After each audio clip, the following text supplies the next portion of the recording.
nagtesting tayo guys. Nagpalit tayo ng bagong kapasitor. Ito yung luma guys, oh, tinanggal ko. Tapos nag-testing tayo sa bagong kapasitor. Yan.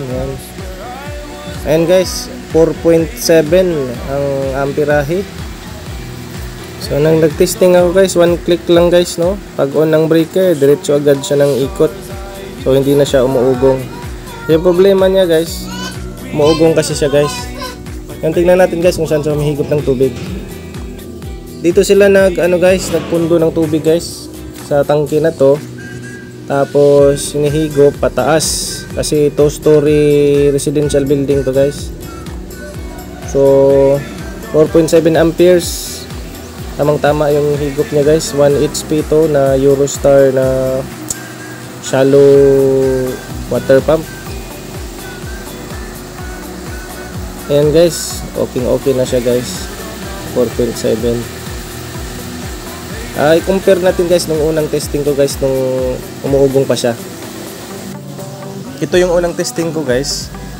6.8 amperes yung amperahe niya guys. Medyo mataas talaga yung amperahe niya. Kaya nagpalit ako ng kapasitor. Ito yung pinalit ko na kapasitor guys. Kasi yun nga, umuugong siya pag unang breaker, umuugong lang. So nagpalit ako, nag-suggest ako na palitan muna natin para malaman natin kung ano talaga. So ngayon guys, one click lang, pag unang breaker diretso agad ikot. So wala nang umuugong. Tapos yung amperahe niya guys, testing tayo guys. So tingnan natin. I-on natin guys ang breaker. Ayan. Agad umikot agad guys. Nag 1.6 hanggang tataas siya guys. Yun 4.6 ganyan. Kita nyo kasi pag starting medyo wala pang tubig na. Nung nakahigop na siya guys, 4.7 guys.